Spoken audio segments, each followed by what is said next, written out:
Let's learn about A major. This video takes you from the basics of how to play an A major chord and then moves on to how an A major chord is formed, where it comes from, and how you can use it.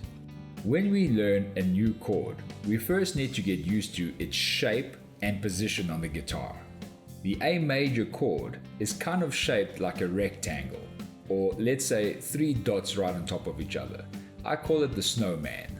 When I learn a new chord, the first thing I do is put my fingers in position and try and hold it for 4 counts. For the A major chord, we'll find our fingers in these positions: the A note, the E note, and the C sharp note.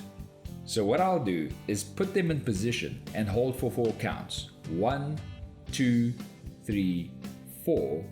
Take them off for 4 counts. 1, 2, 3, 4. And then try and put them back without looking. 1, 2, 3, 4.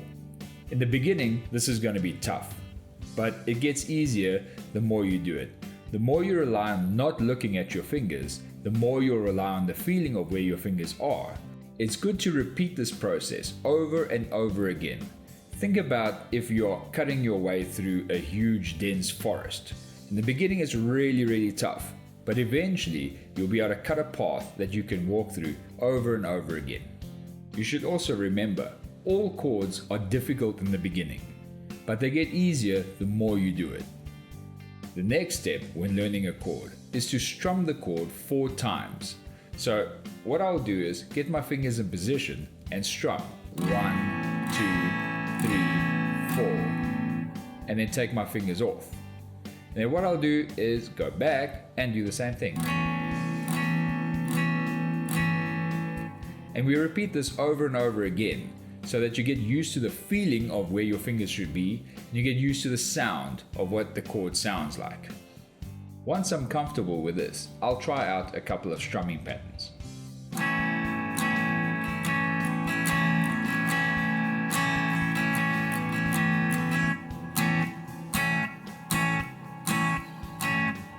You can use your imagination.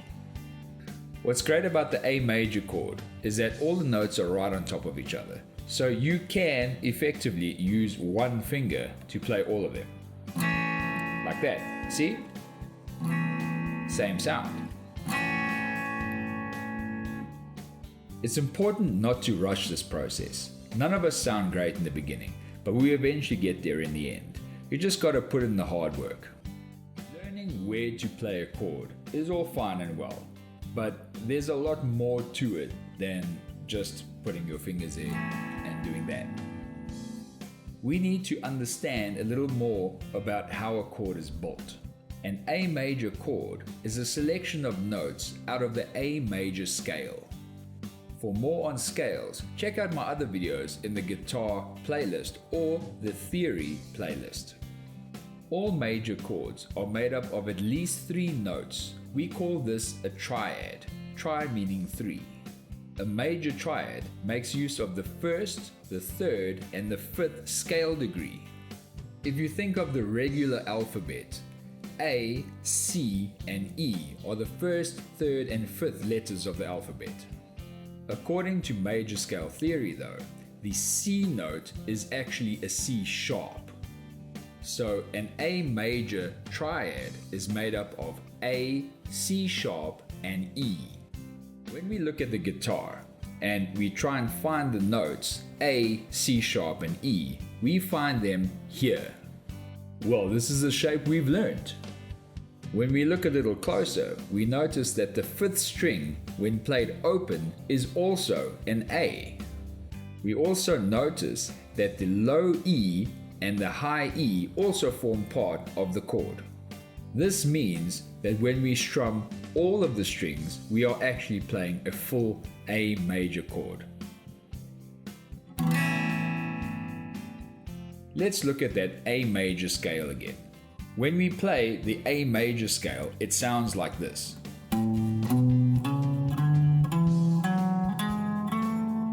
We've used the notes A, B, C sharp, D, E, F, G sharp, A. So we've moved from A to A. When we try and find the 1, the 3, and the 5, we find them here. When we carry on with the scale, it sounds like this.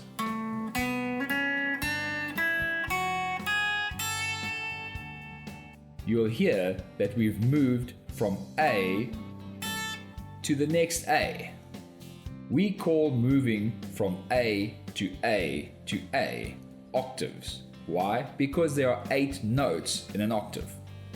When we play the second octave, we find again the notes 1, 3, and 5 over here.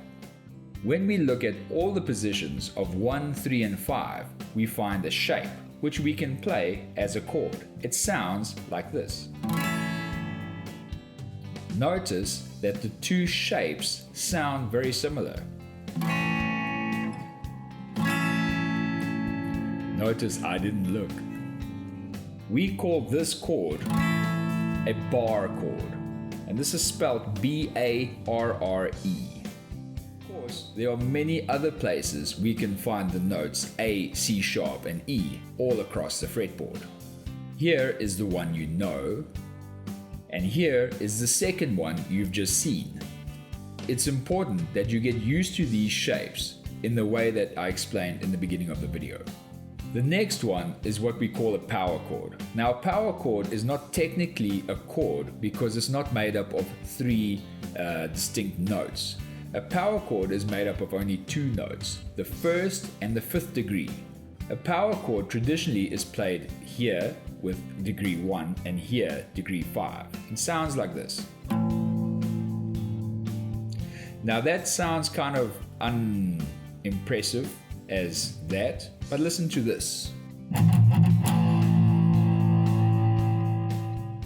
The power chord I use is what's called an extended power chord. It makes use of 2 A notes and 2 E notes and sounds like this, which sounds a lot fuller than you agree.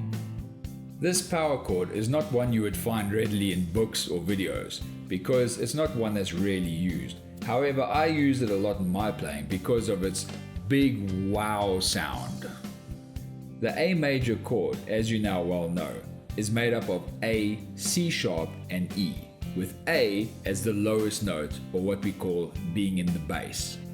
However, there are times that we like to use the same chord notes, however, using one of the other notes as the bass note.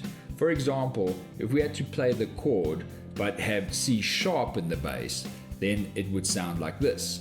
So as you can see, we have C sharp as the lowest note of the chord. This is what it sounds like. It has quite a nice shimmery sound. We call this A/C sharp, or another way to say it is A over C sharp. This is called an inversion, and piano students would know what I'm talking about.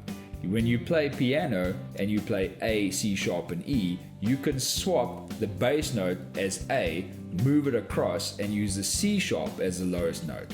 That is the first inversion. The second inversion makes use of the 5th, in other words the E note, as the bass note. The chord looks like this, and that chord sounds like this. When we have E as the bass note in the chord, we call this A over E, or A/E. Knowing your inversions makes your playing sound a lot more professional. This is because we use the same bass note in 2 or more chords.